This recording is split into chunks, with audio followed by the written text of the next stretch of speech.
아멘. 할렐루야. 예, 반갑습니다. 아이고, 오늘 이렇게 보니까요, 새로운 분들이 이렇게 한 분 한 분들이 중간중간에 이렇게 모습을 뵈니까요, 굉장히 행복해요. 별로 안 행복해 보이세요? 오늘 설교 제목 한번 같이 볼까요? 소망의 복음 루키 시리즈 두 번째 말씀인데요, 설교 제목이 은혜의 하나님이에요. 여기 보니까요, 요즘에 이제 좀 지나긴 했지만은 지역 축제가 참 곳곳에서 열리더라고요. 한번 가보신 적 있으시죠? 근데 어떤 데 가면은 나 다시는 여기 안 올 거야라고 생각하는 곳도 있고요. 어떤 데 가면 꼭 오고 싶다, 또 오고 싶다, 그런 생각이 드는 곳도 있죠. 그럼 어떤 때 여기는 또 오고 싶으세요? 특별히 한 축제가 이 뉴스에 나왔는데요, 김천시라고 하는 거. 그러니까 김천시는 뭐가 딱 떠오르느냐? 김밥 천국이요. 그러니까 여기는 김밥 축제를 열었는데 김천시 인구가요 13만 명이에요. 근데 축제에 왔다 온 사람이 15만 명. 엄청나죠? 그러면 여기가 왜 이렇게 축제에 성공을 했을까? 그리고 갔다 온 사람들이 또 오고 싶다는 거예요. 왜 그러면 거기는 또 가고 싶을까? 먼저 김밥 축제니까 뭐가 있어야 될까요? 그게 또 김밥의 진심이었대요. 김밥이 너무너무 맛있었대요.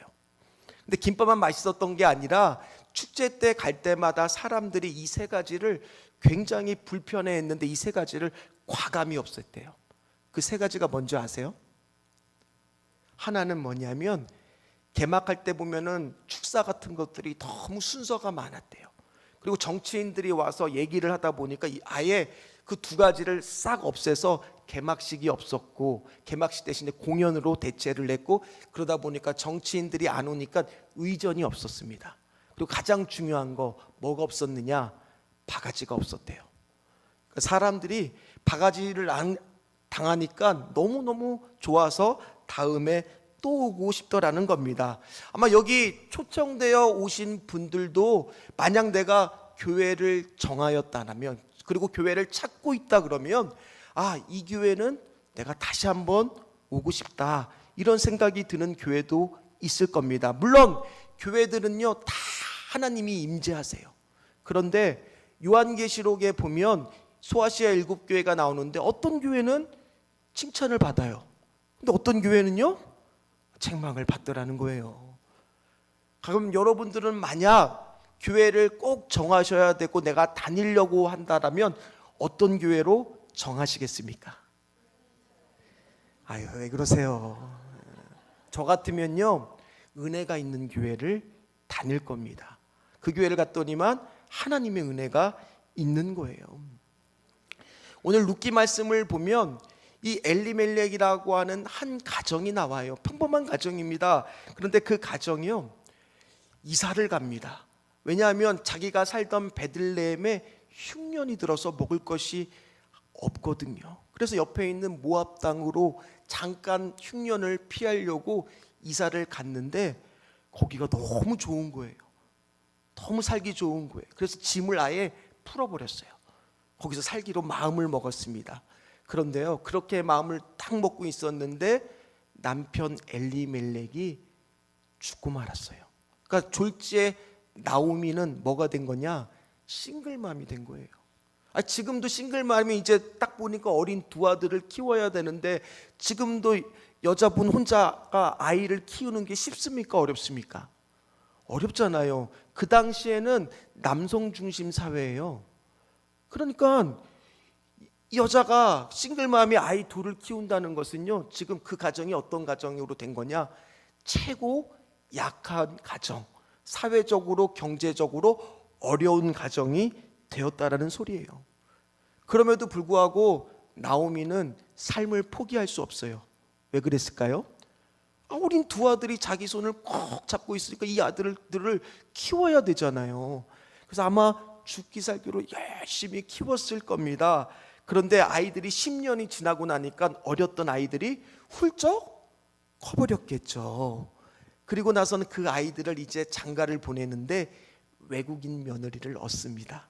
모함 여자들을 얻는데 이 며느리들이 다 예쁘고 착해요.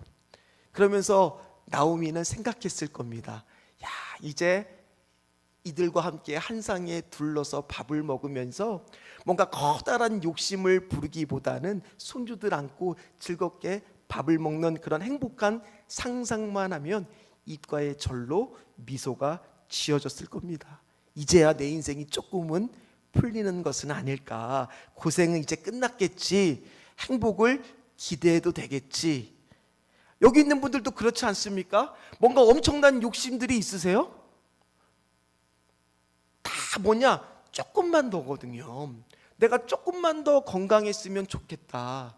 그러면 내가 훨씬 더 행복하게 살 수 있을 텐데, 우리 집이 수입이 조금만 더 있었으면 좋겠다. 그러면 내가 좀 편하게 살 텐데, 우리 자식들이 좀 공부 좀 조금만 더 잘했으면 좋겠다. 그런 마음 다들 있지 않으십니까? 우리 집이 조금만 더 넓었으면 좋겠다. 뭐 엄청나게 큰 거를 바라는 게 아니라 어쩌면 우리는요, 조금만 더 작은 소소한 행복이 우리 안에 있기를 소망합니다. 그런데요, 결혼을 시키고 그런 소박한 행복을 꿈꾸고 있는데 이게 무슨 일입니까? 자식들이 한 해에 시간을 얼마 두지 않까 두 아들이 다 죽어버린 거예요. 그리고 그 집에 누구만 살아요? 과부만 3명이 살게 된 거예요. 타양살이 10년 동안 고생한 게 마치 내 인생이 아무것도 없는 것 같은, 텅 빈 것 같은 인생이 되더라는 겁니다. 얼마나 답답했으면 오늘 우리가 읽었던 성경 13절에서 나오미의 독백 아닌 고백이 나옵니다. 뭐라고 말하느냐? 여호와의 손이 나를 치셨다는 거예요. 어쩌면 하나님 해도 이렇게 너무할 수가 있냐는 말이에요. 너무한 거 아닙니까? 하나님이 나를 치셔서 내 인생이 이렇게 됐다는 거예요. 피해의식이 생긴 거죠. 얼마나 힘들었겠습니까? 외로웠겠습니까? 자신이 없었겠습니까? 자, 제가 어제요, 이천에 있는 결혼식장을 다녀왔습니다. 이천까지 한 2시간 40분 정도가 걸려요. 보통 토요일에는 제가 잘 이동을 안 합니다. 왜? 주일에 예배가 있으니까. 근데 이천까지를 제가 안 갈 수가 없었어요. 그 청년은 저에게 굉장히 특별한 청년이거든요. 저에게 있어서 굉장히 소중한 하나의 영혼이었거든요. 왜냐하면 이 청년은요, 집안 환경이 좋지 않아요. 아버지가 가정을 버리고 도망갔어요. 아내와 2 아들을 버리고 도망갔어요. 어머니가 미싱 일을 하면서, 쉽게 얘기해서 삭바느질을 하면서 아이들을 키운 거예요. 그렇게 키우다 보니까 이 청년이 방황을 했겠죠. 공부를 하나도 안 했어요. 그냥 대학도 안 가고 고등학교도 인문계가 아니라 특목고를 갔어요. 공고를 갔어요. 공부하고는 전혀 손을 떼지 않고 그냥 보지도 않고 있다가 놀라운 것은 이 청년이 수련회를 갑니다. 청년부 수련회를 가서 뭐를 만나느냐? 예수님을 인격적으로 만나요. 복음은요, 능력이 있습니다. 한 사람의 삶을 바꿔놔요. 이 청년이 꿈이 생겼어요. 무슨 꿈이 생겼느냐? 내가 경찰이 되고 싶다. 하나님이 그 꿈을 줬습니다. 그리고 공부를 시작합니다. 그러나 이 청년이 공부라는 거를 해봤다고요? 아니요. 특히 경찰 과목 중에 영어가 있는데 영어 과목은 도저히 해도 모르겠다는 거예요.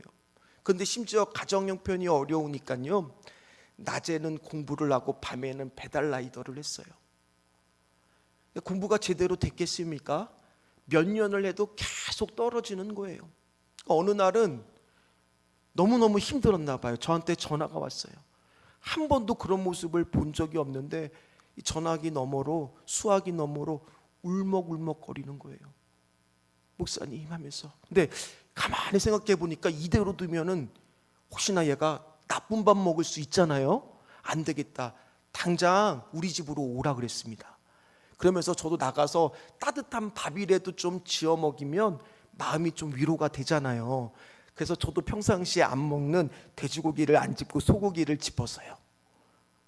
그 친구는 한우인 줄 알고 먹었는데 호주산을 살 수밖에 없었어요. 그리고 나서 그 고기를 구워주고 먹이고 밤새 우리 집에서 재우면서 얘기를 이런저런 얘기를 했어요. 기도해주고 위로를 해줬어요. 그러더니 그 청년이 기운을 차리고 다시 공부를 시작했습니다. 그렇게 공부를 한 지 거의 10년 가까이 됐어요. 30살이 훌쩍 넘었어요. 그런데 2년 전에 해양 경찰에 붙은 거예요. 저는 아직 끝이 아니에요. 아직 승질도 급해요. 근데 저는 그리고 나서는 다 포기하고 이제 해양 경찰이 됐으니까, 원래는 근데 경찰이 되고 싶었거든요. 해양 경찰이 되니까 이제 다 내려놓고 이제 됐다 생각했는데 이 청년은 끝까지 공부하더라고요. 그러다가 올해 봄에 드디어 경찰에 합격을 한 거예요. 그리고 제가 결혼식을 갔는데 그 경찰 정복을 입고 딱 신랑이 딱 오는데 뒤에서 그 모습을 보고 있는데 제 마음이 울컥울컥 하더라고요. 왜 그랬을까요? 그 청년도 하나님이 그 한 영혼도 만나 주셨거든요. 끝까지 포기하지 않고 그가 실패했을 때도 저 같은 자를 사용하셔서 그 청년을 회복해 하셨거든요. 그게 바로 은혜의 하나님, 그게 오늘 6절에 나오는 돌보시사예요. 6절에 보면 돌보시사라는 단어가 나오는데 나오미 가정에도 흉년이 드는 것 같은 어려운 시간들이 찾아옵니다. 그런데도 그녀가 끝까지 포기하지 않고 있었던 것은, 오늘 돌보시사라는 단어가 무슨 뜻이냐, 쉽게 말해서 하나님이 그 가정을 신방했다는 거예요. 그 한 영혼을 하나님이 끝까지 포기하지 않고 돌보아 주셨다는 거예요. 그랬더니만 그가 은혜를 회복하고 무슨 말을 하냐, 오늘 돌아오게 하사 다시 고향으로 돌아올 마음이 먹어졌다는 거예요. 왜냐하면 죽으면 고향에 묻히고 싶잖아요. 오늘 여기 오신 분들도 여러 가지 마음으로 이 자리에 아마 나왔을 겁니다. 어떤 분은 옆에 사람이 오라고 하니까 그래 이번 한 번만 내가 와겠다라고 오신 분도 있을 것이고, 아니면 어떤 분은 정말 내가 다닐 만한 교회를 찾고 있을지도 모릅니다. 그럼 교회를 갔을 때 여러분들은 어떤 교회에 가고 싶은가요? 또 신천지 교회라고 하지 마세요. 건물이 크고 화려하고 사람이 많은 교회가 좋을까요? 아까도 얘기했듯이 저는 교회는요, 크고 화려한 것도 물론 좋아요. 그러나 교회는 꼭 뭐가 있어야 되겠습니까? 하나님의 은혜가 있어야 돼요. 저희 집이요, 여기 옆에 있는 한 아파트입니다. 바로 옆에 있는 그 아파트에 가끔 아내와 함께 천변을 걸어갑니다. 그런데 제가 지난주에 천변을 걷다가 이제 돌아오는 길에 이렇게 라미안이라고 하는 아파트의 상가들을 이렇게 쭉 보는데 한 가게가 눈에 띄었어요. 평상시에 그곳을 지나갈 때 그 가게는요, 항상 문이 닫혀 있는 거예요. 그래서 어떤 생각을 했느냐, 이 가게는 폐업했나 보다, 장사가 안 돼서 문 닫았나 보다, 이렇게 생각을 했는데 그날따라 열려 있는 거예요. 그 가게는 뭐냐면 빵집이었어요. 빵집. 근데 제가 소금빵을 굉장히 좋아하거든요. 근데 겉보기에 딱 보니까 쇼윈도에서 빵이 너무 맛있어 보이는 거예요. 저도 모르게 그 안에 들어갔습니다. 그러면서 주인하고 이제 이런저런 얘기를 하는데 놀랬어요. 빵 가게가 정말 작아요. 몇 평이에요 뭐예요? 사람 몇 명 들어가면 꽉 차는 빵, 혼자 일하시는데 그것도 일주일에 3일밖에 문을 안 연대요. 목금토. 그리고 그것도 하루 종일이 아니라 낮 12시부터 오후 6시간, 단 6시간만요. 그러면 이거 장사가 되냐고 물어볼 수밖에 없잖아요. 일주일에 3일 6시간밖에 문을 안 여는데, 그런데 손님들이 와서 다 팔린대요. 왜 그랬을까요? 빵집에 갔는데 왜 거기에 사람들이 멀리서도 찾아올까요? 다른 거 없습니다. 집에 가서 제가 먹어보는데 겉은 바삭하고 속은 촉촉한데 지금 제가 사왔는데 소금빵이 없죠. 왜? 다 먹어서 제가 하나만 남았어요. 너무 맛있더라고요. 마찬가지입니다. 여러분들이 오늘 교회에 찾아왔을 때 세 가지가 맛있어야 돼요. 첫 번째, 뭐가 맛있어야 되느냐? 예배가 맛있어야 돼요. 예배가 은혜가 있어야 돼요. 임재가 느껴져야 돼요. 하나님의 생명의 떡이 되신 예수님을 경험해야 돼요. 두 번째는 뭐가 맛있어야 되느냐? 교회는 훈련과 양육이 있어야 돼요. 우리가 일주일에 한 번 예배를 드립니다. 보통이 많이 그렇습니다. 그러면 대그룹을 통해서 이렇게 많은 사람들을 통해서 우리가 은혜를 받습니다. 그런데 이건 수직적인 은혜예요. 그런데 뭐가 필요하느냐? 성도들 간의 훈련과 양육을 통해서, 소그룹을 통해서 수평적 은혜가 흘러가야 돼요. 그래서 내년부터는요, 저희가 옥하는 목사님의 제자 훈련을 통해서 소그룹으로 우리 성도들 한 영혼 한 영혼들을 세워가려고 그래요. 세 번째는 뭐가 맛있어야 되느냐? 거기 빵집에 가니까 딱 써 있더라고요. 당일 재료, 당일 소진. 그러니까 늘 재료가 뭐 한 거예요? 신선한 거예요. 교회도 마찬가지예요. 교회는 새 가족들이 계속 와야 돼요. 복음이 전파돼야 돼요. 아마 여러분들 교회 찾을 때 이 세 가지만 꼭 보세요. 과연 예배가 맛있느냐? 예배가 좋으냐? 두 번째는 교육과 양육이 있느냐? 세 번째는 복음 전파를 열심히 하는 교회냐? 제가 왜 이 말을 하겠어요? 한 번으로는 몰라요. 다음 주에도 또 오시라는 거예요. 제가 오늘 빵집의 이야기를 한 것은 그들이 돌아가려고 하는 베들레헴의 이름의 지명의 이름이 뜻이 빵집이거든요. 빵집에 빵이 떨어졌다가 떠났다가 다시 하나님이 빵을 채워주신다라고 하니까 그곳으로 돌아가기 시작한 겁니다. 그런데 처음에 두 며느리와 함께 드디어 길을 나섭니다. 그런데 가다 보니까 정신이 번쩍 든 거예요. 왜 정신이 번쩍 들었냐?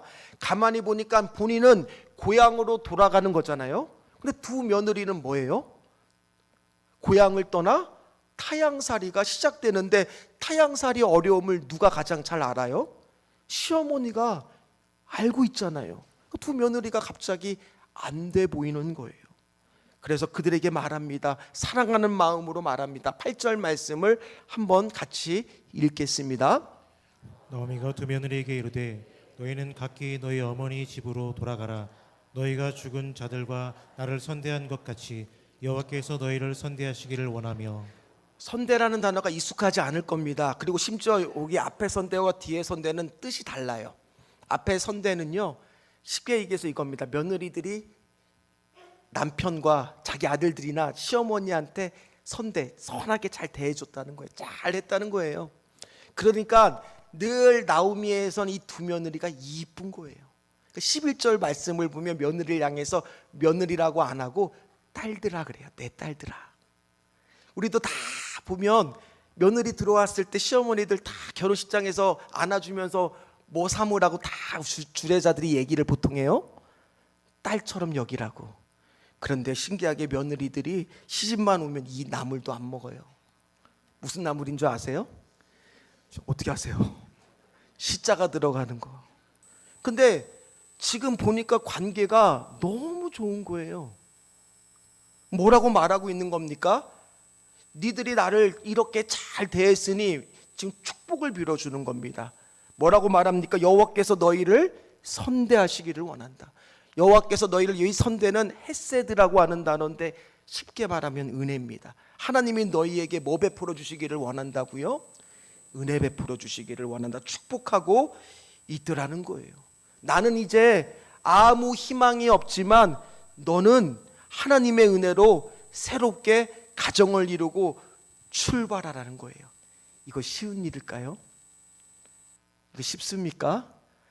오늘 여기 계신 분들도 초대받아서 와닿지만 여러분들을 초대한 그분도 초대하기가 쉬웠을까요? 어려웠을까요? 근데 어떤 마음으로 여러분들을 초대했을까요? 오늘 예배를 통해서 하나님의 은혜를 받기를 간절히 소망하는 마음으로 여러분들을 초대한 거예요. 두 며느리에게 진심으로 말하고 있어요. 너희들은 이제 나는 더 이상 여기에는 소망이 없어. 가서 모압 땅 고향으로 돌아가 새 출발을 해라. 근데 이건 나오미 입장에서도요, 커다란 모험입니다. 한번 생각해 보세요. 이제 남은 가족은 누구밖에 없습니까? 며느리들밖에 없는데 며느리마저 다 떠나버리면 이제 혼자 가잖아요. 심지어 나이도 들었어요. 노동력도 약해요. 어떻게 먹고 살지도 걱정돼요. 그럼에도 불구하고 오늘 여러분들을 여기 초대한 것 같이 나오미도 오늘 그 사랑하는 마음으로 여호와 너희가 은혜 베푸기를 원한다, 그런 마음으로 돌려보내고 있는 겁니다. 자, 그럼 두 며느리는 이제 중요한 선택을 해야 됩니다. 오늘 14절 말씀 한번 같이 읽도록 하겠습니다. 그들이 소리를 높여 다시 울더니 오르바는 그의 시어머니에게 입 맞추되 롯은 그를 붙쫓았더라. 자, 오늘 두 며느리의 이름이 나오죠. 룻과 오르바. 선택을 해야 돼요. 다 울었어요. 그러니까 룻과 오르바가 다 착해요. 나쁜 사람 아닙니다. 함께 울고 또 울었어요. 헤어지기 싫어했습니다.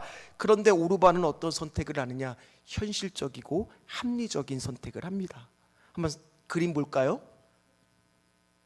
그래서 그 자리에서 다시 돌아가는 선택을 합니다.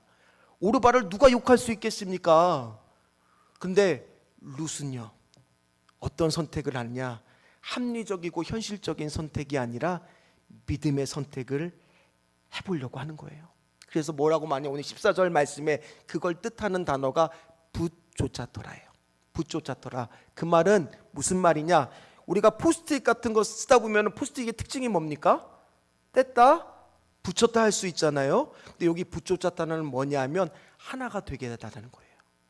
연합하다는 거예요. 그러니까 룻의 입장에서는 붙였다 뗐다 하는 인생이 아니라 나는 이제 어머니 앞에 착 달라붙으면 다시는 떨어지지 않도록 어머니하고 하나가 돼서 어머니의 인생이 내 인생이 되겠다라는 뜻이 바로 뭐예요?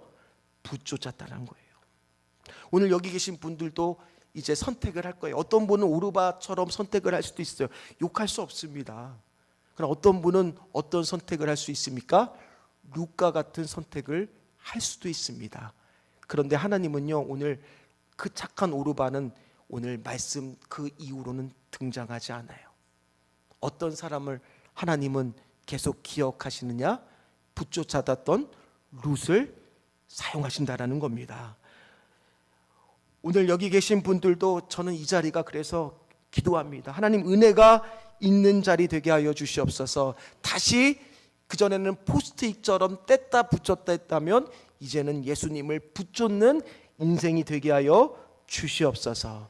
그래서 오늘 이 자리에 여러분들을 초대한 겁니다. 룻이 그러면 궁금하잖아요. 아니, 누가 봐도 현실적이고 합리적인 선택은 어떤 선택입니까? 모압으로 돌아가야죠. 모압에서 사는 게 새 출발하고 좋은 거잖아요. 어머니 따라서 베들레헴으로 돌아간다고 땅이 있어? 뭐가 있어? 아무것도 없는데 왜 그런 선택을 했을까? 여기 계신 분들은 오늘 뭐를 믿고 나오셨어요? 옆 사람이 초대했을 때 뭐를 믿고 나오셨어요? 그 나를 초대한 그 옆 사람이 어떤 신앙이라든지 그 사람을 믿기 때문에 이 자리에 한 번 오신 거 아닙니까? 오늘 마찬가지예요. 그 고백이 어디 들어있느냐? 룻은 앞으로 치러야 할 대가가 어마어마합니다. 왜요? 시어머니를 봉양해야 돼요. 그리고 남편이 없는 가난한 신앙, 또 타향살이를 겪어야 되는데도 불구하고 뭐라고 고백을 하느냐? 오늘 16절, 17절 말씀을 보니까 빨간색 글씨만 한번 읽어볼까요? 같이 읽겠습니다. 어머니의 백성이 나의 백성이 되고 어머니의 하나님이 나의 하나님이 되시리니. 뭐라고 고백합니까? 어머니의 백성이 나의 백성이 되고, 거기까지는 이해가 돼요. 그런데 어머니의 하나님이 나의 하나님이 될 거라고. 저는 이 말씀을 묵상을 하는데 깜짝 놀랐습니다. 왜 그러느냐? 이 고백이 그냥 하는 고백이 아닐 거라는 겁니다. 한번 생각해 보세요. 룻은 모압 여자 이방인이에요.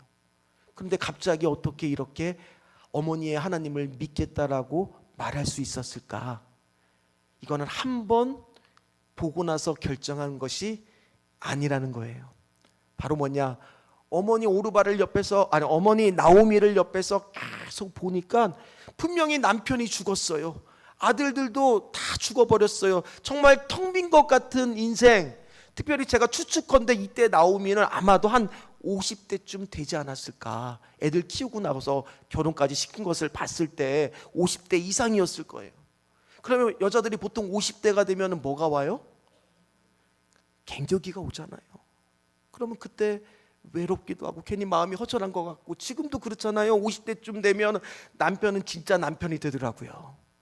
그리고 자녀들도 다 내 품을 떠나 없다 보면은 갑자기 오는 것이 허전함이에요. 외로워요. 나오미도 그랬을 때도 불구하고 나오미가 어떤 신앙생활을 했느냐, 오늘 룻이 보기에는 그런 고난 가운데에서도 어떻게 하나님을 계속 저렇게 믿을 수가 있을까? 아니, 나 같으면은 하나님을 버려도 벌써 버렸을 것 같은데, 다 잃은 것 같은데 어떻게 그렇게 하나님을 계속 붙잡을 수 있을까? 룻은 본 거예요. 나오미에게 하나님의 은혜가 있구나. 오늘 여기 초대돼서 오신 분들도 마찬가지예요. 초대한 분들을 통해서 왜 오셨겠어요? 저 사람의 인생 가운데 하나님의 일하심이 있었구나, 하나님의 은혜가 있었구나. 그 믿음이 룻을 지금 심겨진 씨앗을 통해서 움직이고 있는 거예요. 이게 그냥 나온 고백이 저는 아니라고 믿습니다. 마찬가지예요. 여기 오신 분들도 그냥 오신 거 아니에요.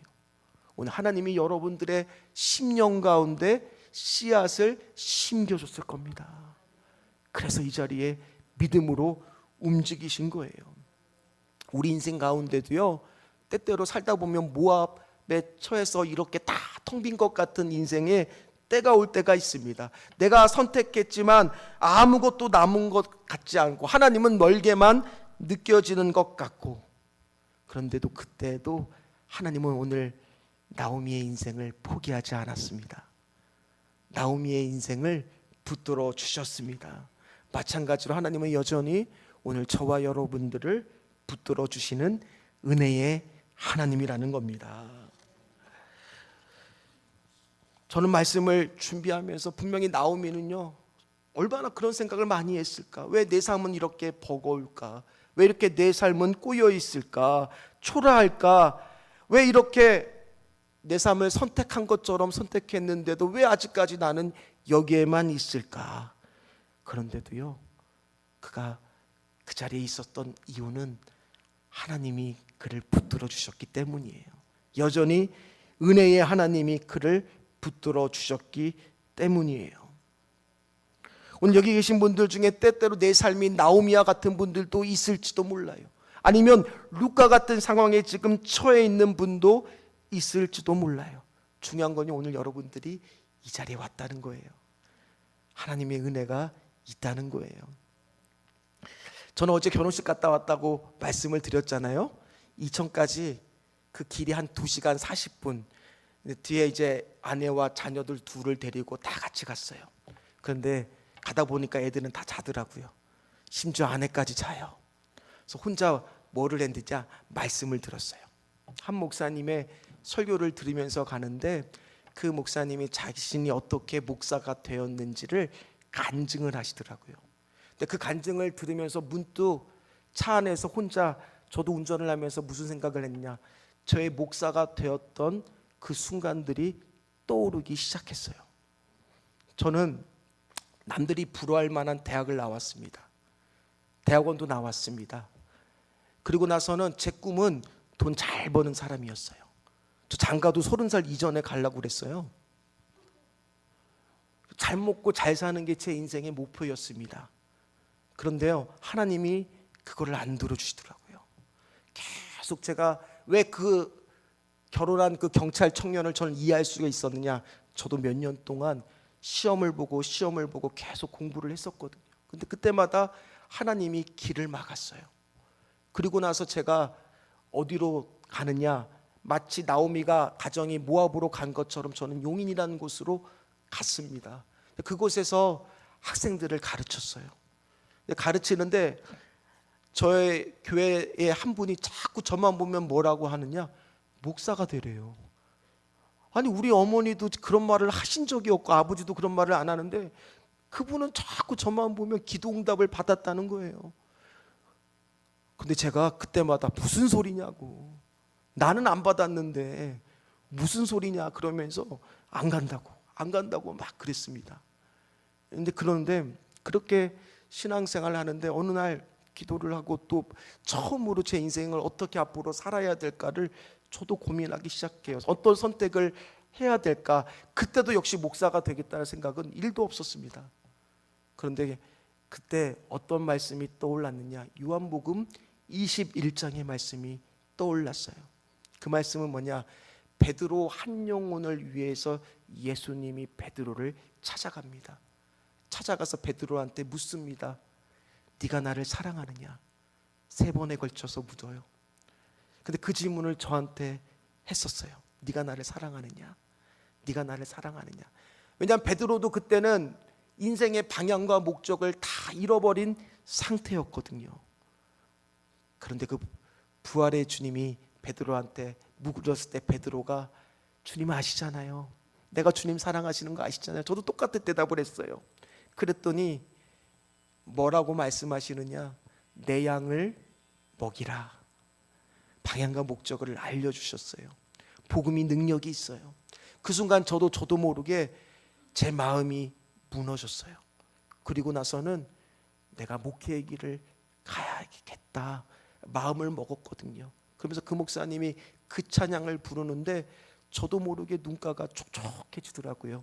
무슨 찬양이냐면 나의 안에 거하라 나는 내 하나님이니 모든 환난 가운데 너를 지키는 자라 두려워하지 말라 내가 널 도와주리니 놀라지 말라 내 손 잡아주리라 내가 너를 지명하여 불렀나니 너는 내 것이라 내 것이라 너의 하나님이라 내가 너를 보배롭고 존귀하게 여기노라 너를 사랑하는 내 여호와라.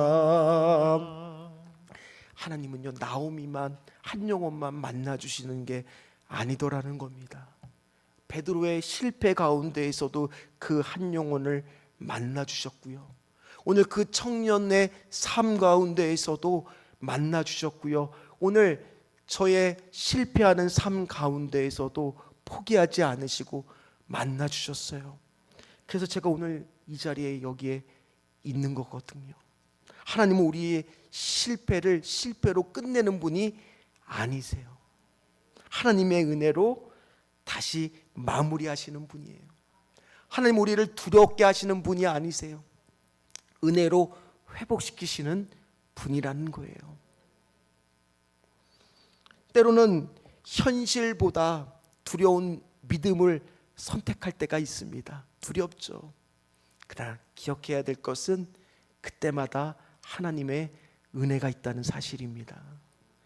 그 은혜가 오늘 나오미의 한 가정을 붙들어 줬듯이 오늘 저와 여러분들 여기 오신 분들의 한 분 한 분들을 붙들어 주시기를 주의 이름으로 축원합니다. 우리 같이 찬양하도록 하겠습니다.